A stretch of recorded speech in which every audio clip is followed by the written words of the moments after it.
Good morning my dear friends, एक बार फिर आप सबका स्वागत है पंकज केमिस्ट्री ट्यूटोरियल पर। इस लॉकडाउन के चलते एक और अच्छा टॉपिक मैं आपके लिए लेके आया हूँ। आज अपन पढ़ेंगे जनरल ऑर्गेनिक केमिस्ट्री। बेसिकली ये टॉपिक में लेके आया हूँ जो बच्चे 10th पास करके फाउंडेशन का कोर्सेज करते हैं, आईआईटी की तैयारी करते हैं, पीएमटी की आईआईटी की तैयारी करते हैं, तो उनके लिए ये एक इम्पोर्टेंट टॉपिक है। इस टॉपिक को समझने के बाद it is a alphabet of organic chemistry या basic terminology of organic chemistry, इसमें हम कंसिडर करेंगे।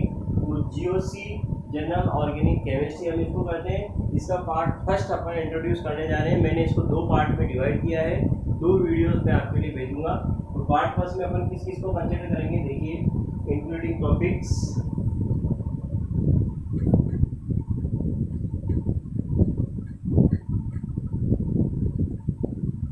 सबसे पहले अपन पढ़ेंगे definition of organic compound.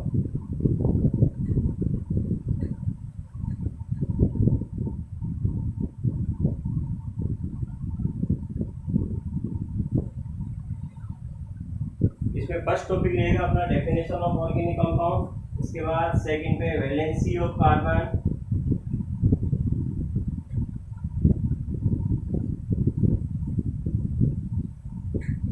Valency of carbon.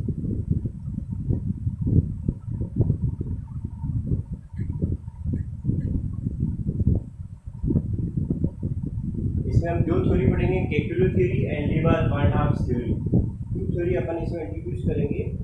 First पढ़ेंगे Kekule theory,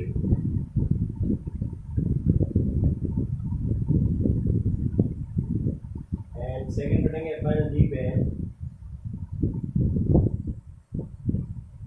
thoughts of theory. इसके बाद थर्ड आप करेंगे classification of organic compound.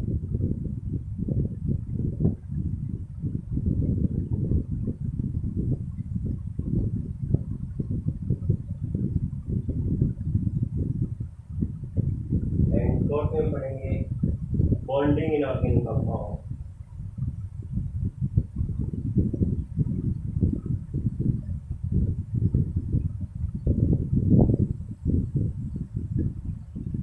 That is overlapping. इसमें पढ़ेंगे overlapping.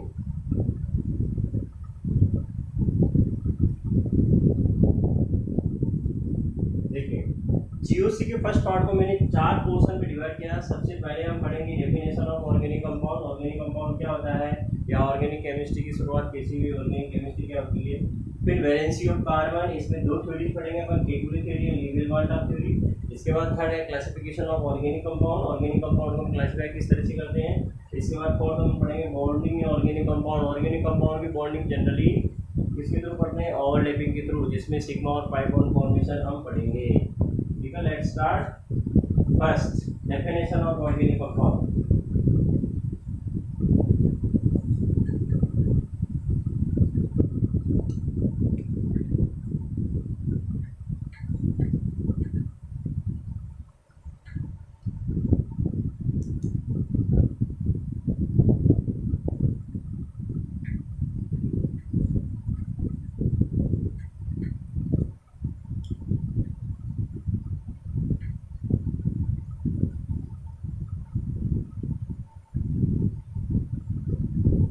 Definition of organic compound में जनरली टू डेफिनेशंस इंट्रोड्यूस की जाती है।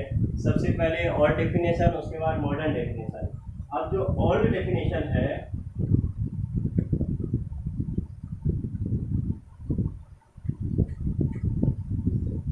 ओल्ड डेफिनेशन ऑर्गेनिक कंपाउंड की ओल्ड डेफिनेशन बर्जेलियस का जो बायो पावर थ्योरी थी, बर्जेलियस ये कहता था कि जो भी लिविंग ऑर्गेनिज्म है उनसे डिफरेंट टाइप के जो सब्सटेंस डेवलप होते हैं उनको अपन ऑर्गेनिक कंपाउंड की सीरीज में लेते हैं। तो ओल्ड डेफिनेशन बर्जेलियस ने दी। ऑर्गेनिक कंपाउंड की ओल्ड डेफिनेशन किस साइंटिस्ट ने दी, बर्जेलियस 1819 में दी। इन्होंने क्या कहा कि जितने भी लिविंग ऑर्गेनिज्म है, living organism are produce organic compound.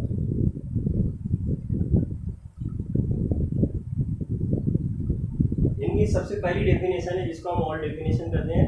1819 में बर्जेलियस ने कहा कि all living organism produce the substances which are called organic compounds, organic substances. इसके बाद 1828 में वोलर साइंटिस्ट ने सबसे पहले लैब में प्रिपेयर किया ऑर्गेनिक कंपाउंड एक इनऑर्गेनिक मटेरियल की सहायता से। सबसे फर्स्ट कंपाउंड था जो लैब में प्रिपेयर किया गया वो था अमोनियम साइनेट से यूरिया का निर्माण। Formation of urea by ammonium cyanate से उसने वोलर नामक साइंटिस्ट ने सबसे फर्स्ट ऑर्गेनिक कंपाउंड लैब में सिंथेसाइज किया वो था यूरिया।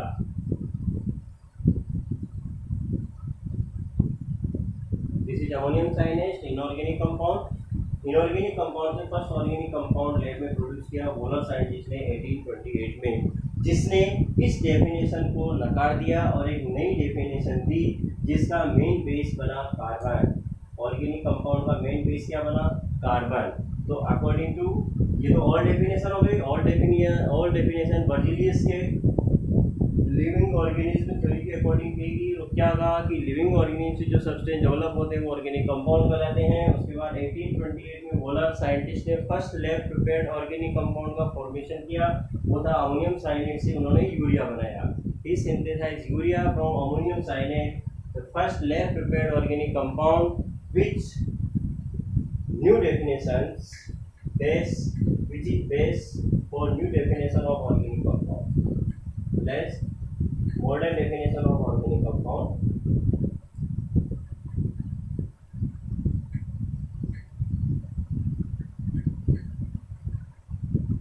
Modern definition of क्या है? Modern definition organic compound which have carbon के अतिरिक्त besides carbon it has include hydrogen, oxygen, nitrogen, phosphorus, sulfur, silicon etc. तो जनरली कार्बन से जो प्रोड्यूस होते हैं या जनरली जो कार्बन है, कार्बन से बने हुए सब्सटेंसेज है वो सारे के सारे ऑर्गेनिक केमिस्ट्री में काउंट होने लगे। ऐसे कंपाउंड जो कार्बन से प्रोड्यूस होते हैं या कार्बन, हाइड्रोजन और ऑक्सीजन से मिलकर बने होते हैं। Main constituent, main element, 3 main element इसमें इंट्रोड्यूस की जाती हैं, कार्बन, हाइड्रोजन एंड ऑक्सीजन। और बेसिकली कार्बन और हाइड्रोजन से जो सब्सटेंस मिलकर बनते हैं उन्हें हम हाइड्रोकार्बन भी कहते हैं।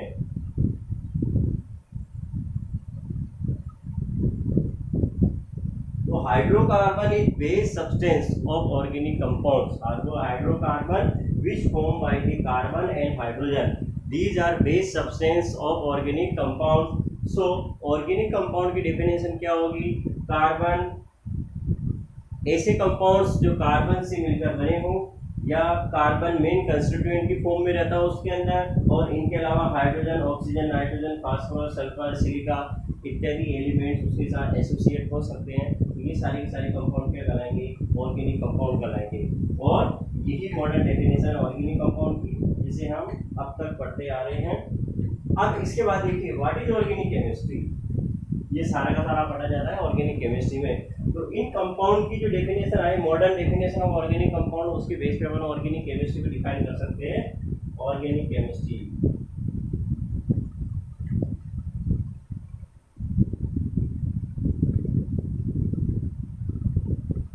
Organic chemistry is a branch of chemistry which deals hydrocarbons and their derivatives. Note down कर लीजिए।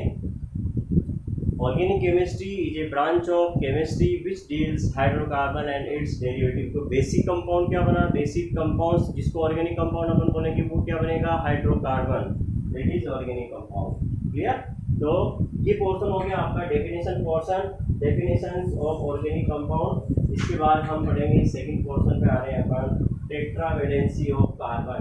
तो जैसा कि डेफिनेशन से हम इस रिजल्ट पे आ चुके हैं कि ऑर्गेनिक कंपाउंड का मेन बेस कंपोनेंट क्या होगा? कार्बन होगा। तो नेक्स्ट हम पढ़ने जा रहे हैं टेट्रावैलेंसी ऑफ कार्बन या valency of carbon.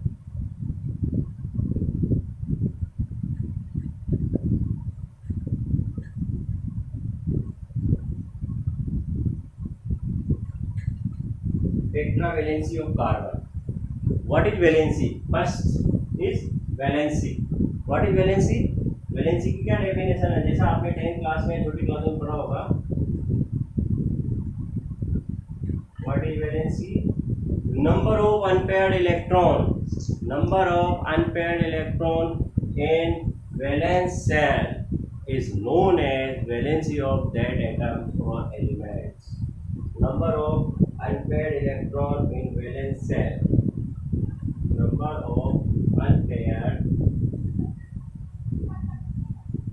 of unpaired electron in valence cell या outermost cell भी आप बोल सकते हैं, outermost cell of an element is known as valency. तो कार्बन जैसा कि हेडिंग है कि टेट्रावेलेंसी ऑफ कार्बन, यानी कार्बन की वैलेंसी 4 होती है, कार्बन टेट्रावेलेंट होता है। तो हाउ इट इज पॉसिबल कि कार्बन टेट्रावेलेंट होता है? देखिए, कार्बन का एटॉमिक नंबर 6, या आप 10th क्लास में पढ़ चुके हो। एटॉमिक नंबर क्या होता है? इलेक्ट्रॉन कॉन्फ़िगरेशन, जनरल जो एटम्स होते हैं उनके आप 10th क्लास में पढ़ चुके हो। तो कार्बन का इलेक्ट्रॉन कॉन्फ़िगरेशन में लिख रहा हूँ 1s2 2s2 2p2, this is 1s2, इसको हम 1s लिखेंगे इस तरह से, 2s2 2s 2p2 2p2, this one and this one. This is ground state electron configuration.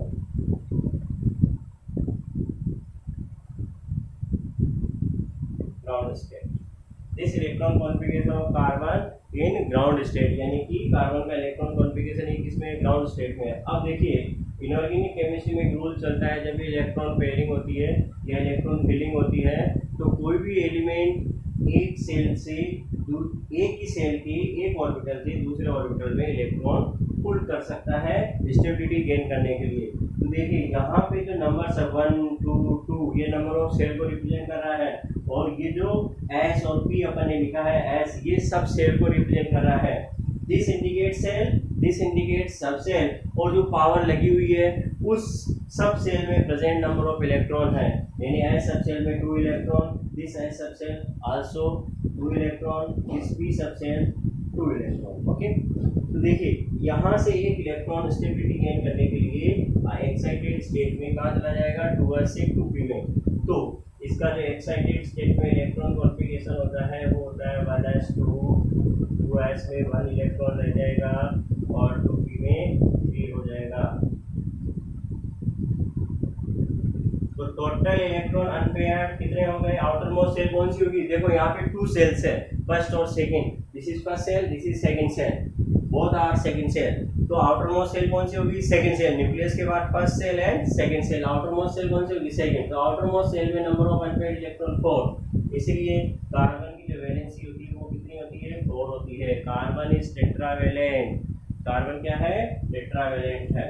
Okay, अब देखिए, इसमें टेट्रावेलेंसी को लेकर 2 थ्योरीज दी गई, जिसमें केकुले ने तो इसकी टेट्रावेलेंसी को इंडिकेट किया, उसके बाद लीबेल एंड वान ठाप ने जो टेट्रावेलेंट कार्बन होता है जो सिंगल बॉन्ड से बॉन्डेड होता है उसकी स्ट्रक्चर किस तरह की होती है। तो लीबेल वान ठाप ने एक जनरल स्ट्रक्चर बताई कार्बन की कि सैचुरेटेड फॉर्म में, जब उसमें कोई पाई इलेक्ट्रॉन नहीं हो, सारे के सारे क्या हो? सिंगल बॉन्ड हो, तो वो कौन सी स्ट्रक्चर में एग्जिस्ट करता है। तो हम 2 थ्योरीज पढ़ेंगे। फर्स्ट देखिए केकुले थ्योरी, इसी टेट्रावेलेंसी में first Kekule theory.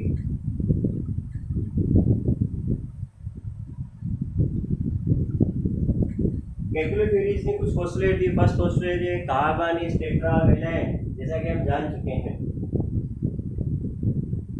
Carbon is tetravalent, carbon is tetravalent. अब कार्बन टेट्रावेलेंट है, और सेकंड पोस्टुलेट क्या है केकुले का? कि कार्बन आपस में बॉन्डिंग करके ओपन चेन और क्लोज चेन बहुत सारे कंपाउंड का फॉर्मेशन करता है। कार्बन फॉर्म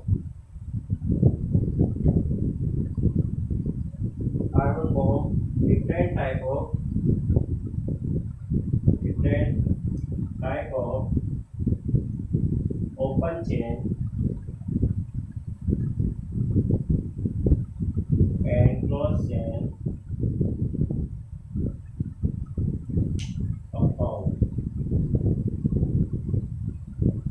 ओपन चेन का मतलब ओपन चेन कंपाउंड इस तरह का होगा जिसमें फर्स्ट और लास्ट कार्बन एटम एक दूसरे से जुड़ा हुआ नहीं हो, और जिसमें फर्स्ट और लास्ट कार्बन एटम एक दूसरे से जुड़ा हुआ वो क्लोज चेन कंपाउंड कहलाते हैं। इस तरह से साइक्लिक कंपाउंड हम उनको बोलते हैं। आगे क्लासिफिकेशन में पढ़ेंगे अच्छे से।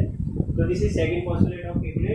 Third postulate, the due to tetravalency के कारण जो कार्बन होगा वो अलग अलग बॉन्ड फॉर्मेशन करके दूसरे मॉलिक्यूल के साथ एसोसिएट हो सकता है। Due to tetravalency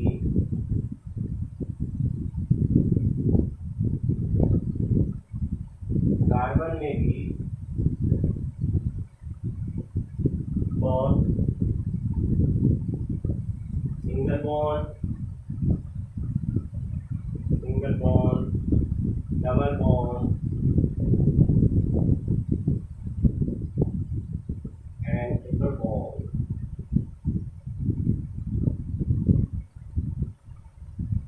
S bonds. Carbon tetravalency के कारण, है ना, कार्बन की वैलेंसी कितनी थी, 4 होती है। उस 4 वैलेंसी के कार्बन सिंगल बॉन्ड भी फॉर्म कर सकता है, डबल बॉन्ड भी फॉर्म कर सकता है और ट्रिपल बॉन्ड भी फॉर्म कर सकता है। किस तरह से वो एसोसिएट हो सकता है देखिए।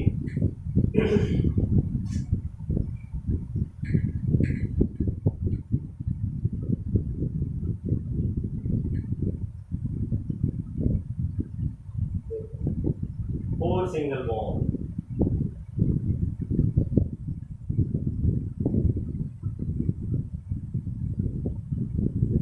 और सिंगल बॉन्ड, चारों के चारों बॉन्ड क्या हो, सिंगल बॉन्ड हो, ठीक है। तो इस तरह से एक तो इस टाइप से वो अपनी वैलेंसी को पूरा कर सकता है। 4 सिंगल बॉन्ड, देखो 1 double bond and 2 single bond, 1 double bond and 2 single bond.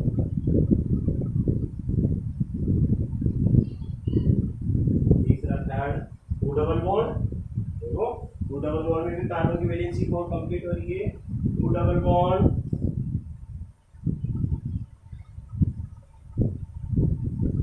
और 1 सिंगल बॉन्ड है, 1 triple bond, 1 single and 1 triple bond, ठीक है। तो केकुले ने क्या कहा, जो टेट्रावेलेंसी कार्बन की है वो कार्बन अपनी टेट्रावेलेंसी को इन 4 वेज से कंप्लीट कर सकता है। 4 single bond this time, 1 double bond and 2 single bond, 2 double bond, 1 triple bond and 1 single bond. This is Kekule way of tetravalency of carbon, ठीक है। नेक्स्ट, इसके बाद देखिए लीवेन वान डाम ने क्या कहा कि लीवेन वान डाम ने स्ट्रक्चर बताई, जो ऑर्गेनिक कंपाउंड कौन सी स्ट्रक्चर में कार्बन की जो टेट्रावेलेंसी अगर सेचुरेटेड होगी। लीवेन वान डाम ने क्या बताया, कार्बन जब सेचुरेटेड फॉर्म में होगा यानी 4 सिंगल बॉन्ड को जब फॉर्मिंग करेगा तो उस कंपाउंड की स्ट्रक्चर किस तरह से होगी, ये किसने बताया, लीवेन वान डाम। सेकंड है लीवेन वान डाम theory.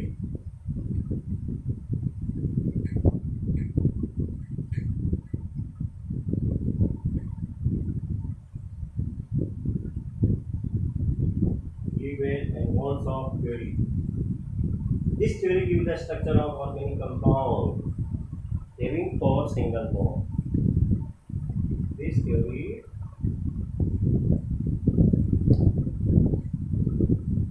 gives the structure of organic compound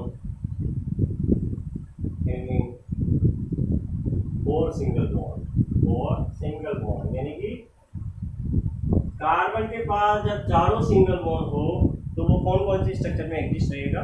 first structure लिखिए square planar, this is square planar structure. Square planar structure में क्या होगा, कार्बन और उसकी 4 वैलेंसीज एक ही प्लेन में होगी। कार्बन और उसकी 4 वैलेंसी कहाँ होगी, एक ही प्लेन में होगी। Carbon and its 4 valency lies in same plane.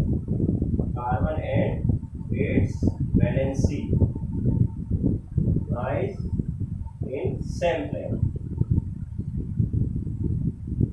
ठीक है। कार्बन और उसकी जो चारों वैलेंसी है वो सेम प्लेन में होगी, तो इसको हम क्या बोलेंगे, square planar structure. Square planar. तो फर्स्ट स्ट्रक्चर लिबेल वन हमने दी स्क्वायर प्लेनर, सेकंड स्ट्रक्चर दी pyramidal, square pyramidal, square pyramidal structure.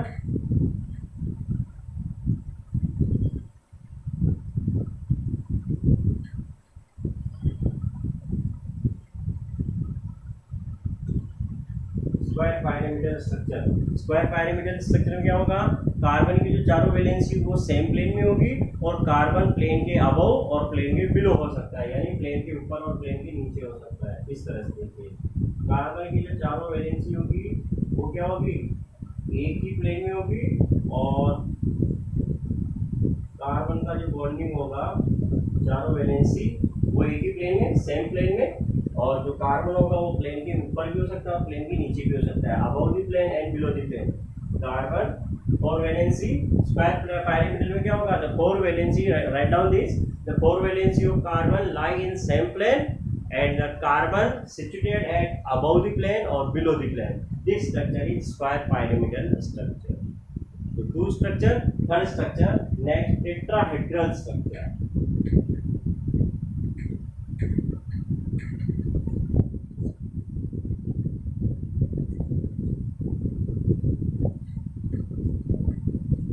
Tetrahedral structure.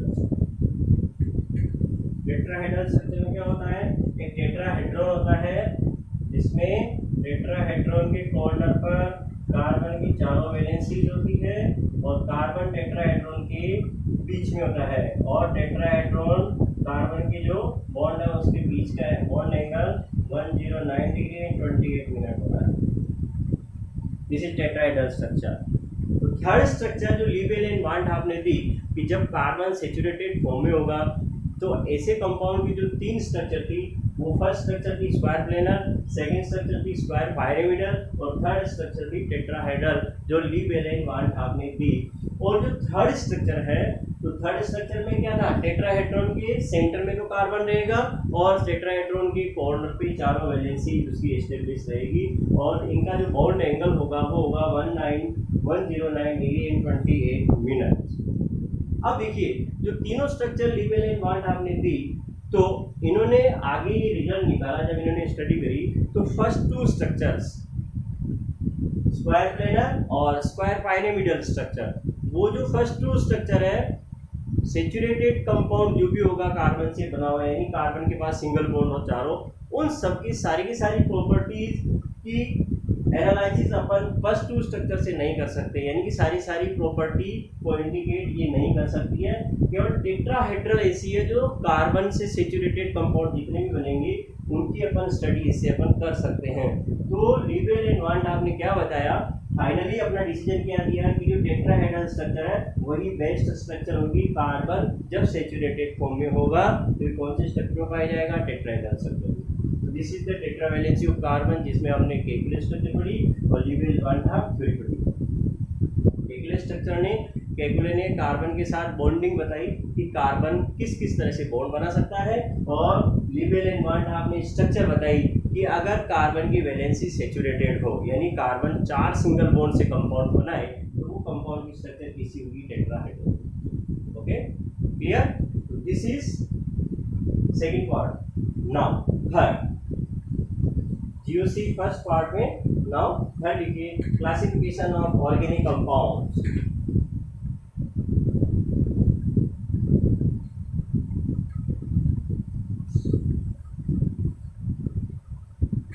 Next, classification of organic compound.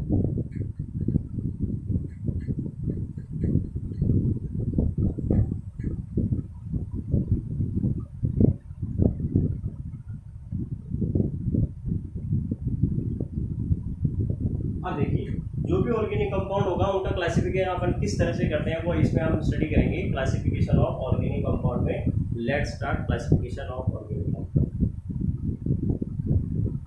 This is organic compound. मैं एक चार्ट, फ्लो चार्ट के through समझा रहा हूँ क्लासिफिकेशन ऑफ ऑर्गेनिक कंपाउंड, और उस चार्ट में आपको मैं समझाऊंगा, ठीक है। Organic compound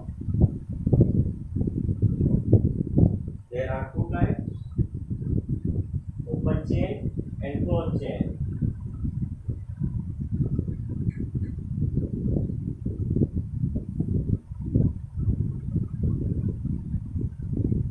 open chain compound को अपन एसाइक्लिक कंपाउंड भी, open chain compound also known as acyclic compound.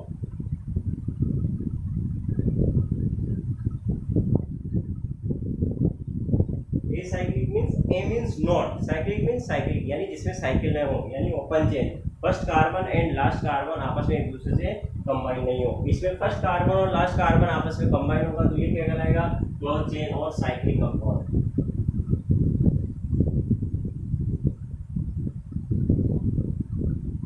Okay, ये जो कंपाउंड थे ये सबसे पहले एलिफर से प्राप्त हुए थे.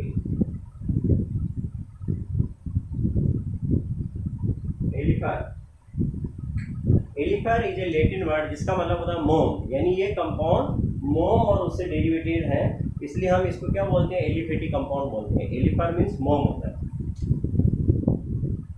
ठीक है. नेक्स्ट जो साइक्लिक कंपाउंड है फिर टू टाइप के होते हैं, homocyclic and heterocyclic compound. Homocyclic and heterocyclic. Homocyclic compound ऐसे कंपाउंड होंगे जिसमें केवल कार्बन एंड हाइड्रोजन होगा. ऐसे साइक्लिक कंपाउंड जिसमें जिस चेन में केवल कार्बन और हाइड्रोजन प्रेजेंट हो वो कहलाएंगे होमोसाइक्लिक कंपाउंड. इनकी प्रॉपर्टी एलिफेटिक कंपाउंड की इक्विवेलेंट होती है. So properties like as acyclic compound. This is cyclopropane CH2 cyclobutane. ठीक है, दिस इज होमोसाइक्लिक. और हेटेरोसाइक्लिक कंपाउंड, हेटेरोसाइक्लिक कंपाउंड में हेटेरो एटम प्रेजेंट होगा.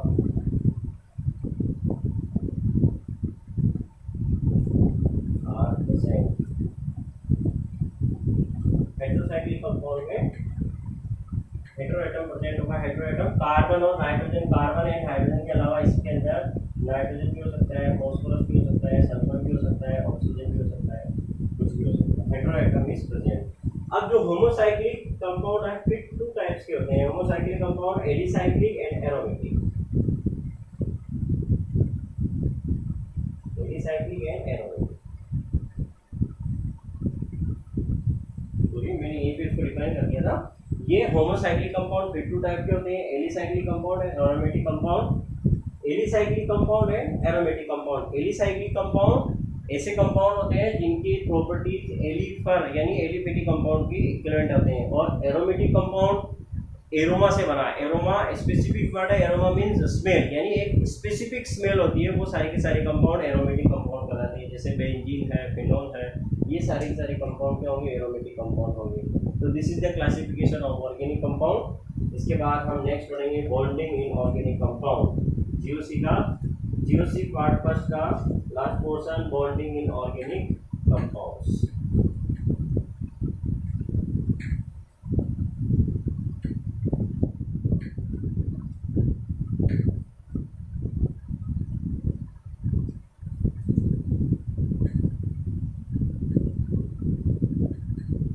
Bonding in organic compound.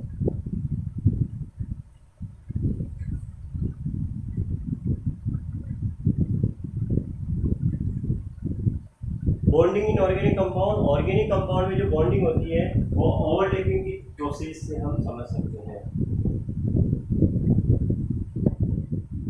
Overlapping. तो ऑर्गेनिक कंपाउंड में bond formation covalent bond structure या covalent bond theory के base पे अपन ओवरलैपिंग प्रोसेस के थ्रू अपन इसमें कोवेलेंट बॉन्ड फॉर्मेशन समझा सकते हैं. और इसमें हम ओवरलैपिंग करते हैं.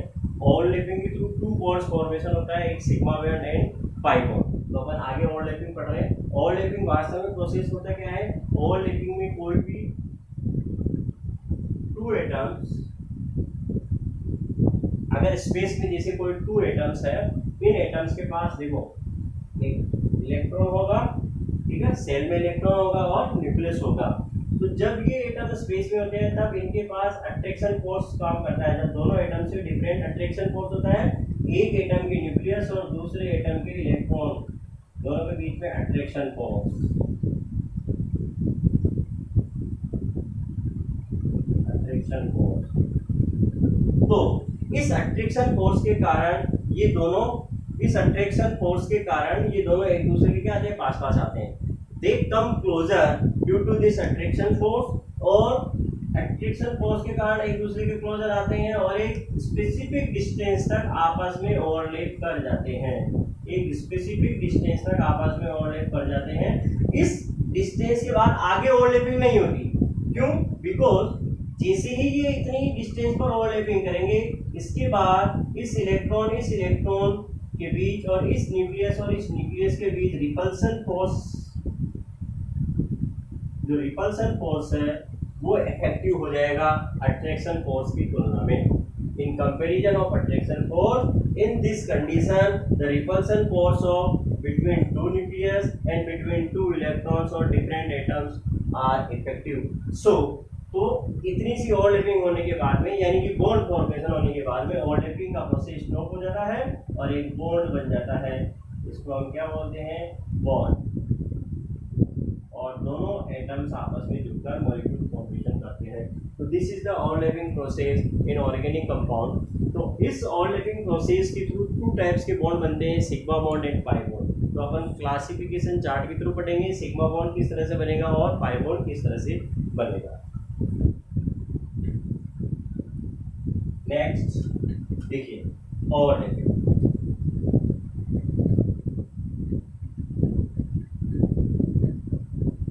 ओवरलैपिंग जनरली 3 पार्ट्स में डिवाइड करते हैं अपन। जब अपन सिग्मा और पाई बॉन्ड फॉर्मेशन पढ़ेंगे उसके लिए ओवरलैपिंग 3 टाइप्स की होती है। S overlapping, SP overlapping,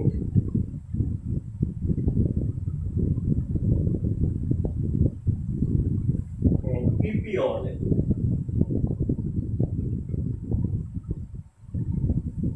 PP overlapping फिर 2 टाइप्स की होती है। The PP overlapping are divided another 2 types. PP coaxial overlapping. Coaxial means according to nuclear axis. Coaxial. PP collateral. Collateral यानी perpendicular to nuclear axis. अब देखिए इस overlapping में भी सिग्मा बॉन्ड फॉर्मेशन होता है, सिग्मा बॉन्ड। एसपी ओवरलैपिंग में भी सिग्मा बॉन्ड फॉर्मेशन होता है। पीपी कोएक्सियल में भी सिग्मा बॉन्ड फॉर्मेशन होता है, बट पीपी कोलैटरल ओवरलैपिंग में पाई बॉन्ड फॉर्मेशन होता है। और अब ये सिग्मा बॉन्ड और पाई बॉन्ड किस तरह से बनेंगे, तो हम इसको समझने के लिए SS overlapping, SP overlapping, PP overlapping में दोनों टाइप की overlapping, PP coaxial and PP collateral की आगे स्टडी करते हैं। This is last topic for this GOC part first. Let's start SS overlapping.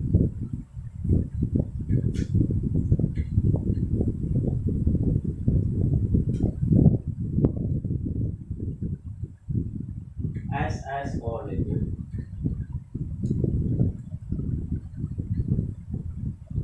देखिए, S shell, S orbital round shape होता है, पी ऑर्बिटल डबल शेप होता है। ये आपने 10th क्लास में पढ़ लिया होगा। एस ऑर्बिटल होता है, पी ऑर्बिटल होता है, डी ऑर्बिटल होता है, एफ ऑर्बिटल होता है। एस ऑर्बिटल राउंड शेप होता है, पी ऑर्बिटल डबल शेप होता है, D orbital double double shape होता है और एफ ऑर्बिटल की स्ट्रक्चर कॉम्प्लेक्स स्ट्रक्चर होती है। तो आपको याद ये रखना है, क्योंकि जनरली अपन बात करें ऑर्गेनिक केमिस्ट्री में, तो ऑर्गेनिक केमिस्ट्री में कार्बन से बने हुए मॉलिक्यूल होंगे और कार्बन में एस ऑर्बिटल और पी ऑर्बिटल भी इंट्रोड्यूस किए जाते हैं।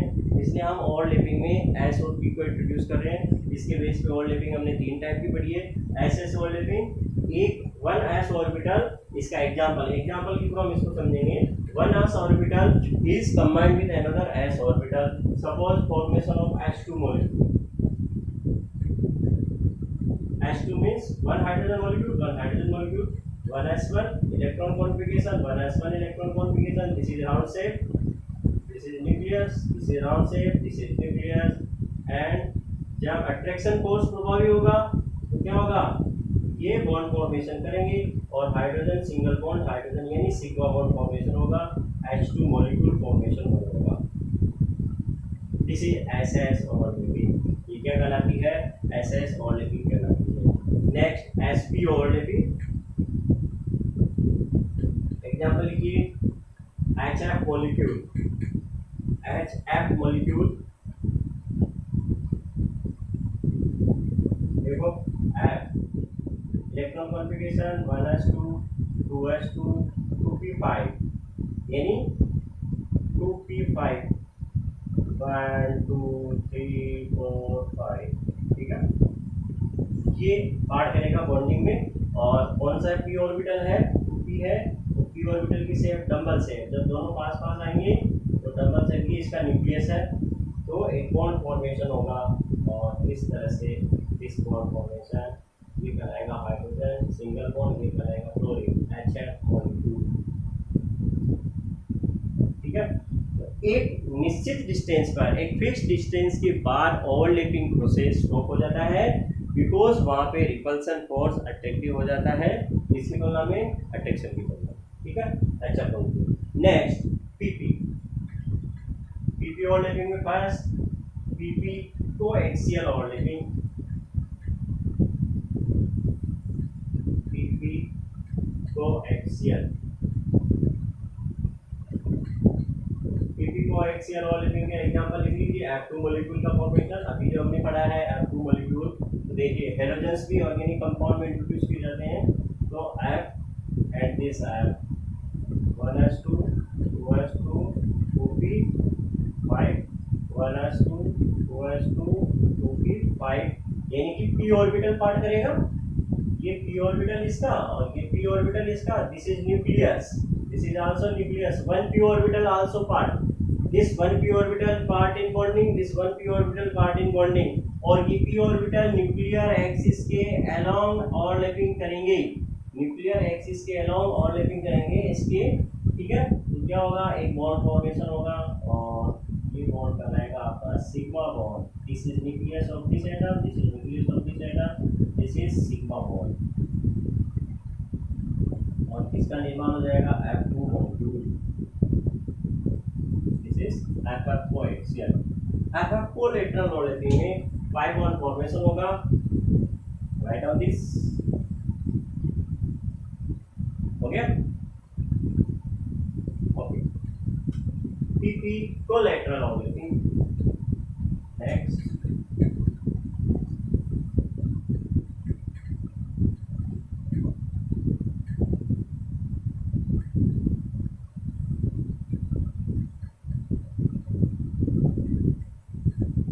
एग्जांपल देखते हैं, oxygen molecule O2 molecule,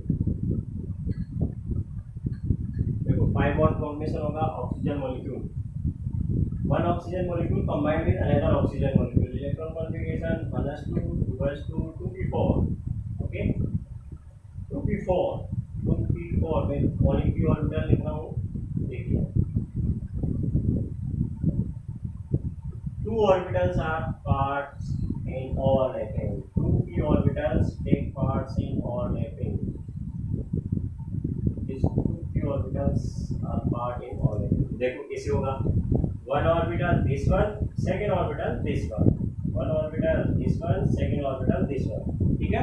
oxygen के 2p ऑर्बिटल, अब देखिए ये जो एक्सिस के अलोंग p ऑर्बिटल है, ये एक्सिस के अलोंग ओवरलैपिंग करके सिग्मा बॉन्ड का फॉर्मेशन करेंगे, और ये परपेंडिकुलर जो न्यूक्लियर एक्सिस के परपेंडिकुलर p लोब्स है, ये कोलैटरल ओवरलैपिंग के थ्रू पाई बॉन्ड बनेगा। इसका मतलब जब भी एक पाई बॉन्ड बनेगा उस समय एक सिग्मा बॉन्ड अवश्य बनेगा। It is necessary that when the formation of pi bond the sigma bond also form at this time, ठीक है। देखिए जब भी पाई बॉन्ड बनेगा एक सिग्मा अवश्य बनेगा, this is necessary, pi bond बनेगा नहीं।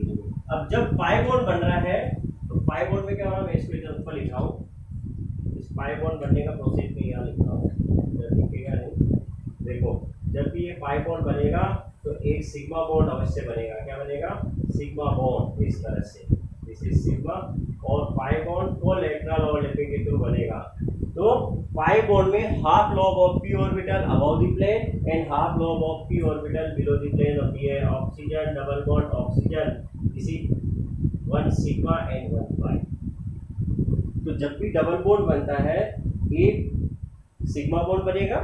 तो सिग्मा बॉन्ड को एक्सियल ओवरलैपिंग से बन रहा है, इसलिए हमेशा सिग्मा बॉन्ड मजबूत बंद होगा, और पाई बॉन्ड को लेटरल ओवरलैपिंग से बन रहा है। तो half lobe above the plane होती है और half lobe below the plane होती है, इसलिए जो पाई बॉन्ड होता है वो वीक बॉन्ड होता है किसके कंपैरिजन में, सिग्मा के comparison. Sigma bond strong bond है और पाई बॉन्ड वीक बॉन्ड है। और इसीलिए हम कहते हैं कि जब भी डबल बॉन्ड बनता है किसी भी मॉलिक्यूल में या कार्बन कार्बन के बीच में या किसी भी एटम के बीच में, तो उस पर फ्री रोटेशन पॉसिबल नहीं है।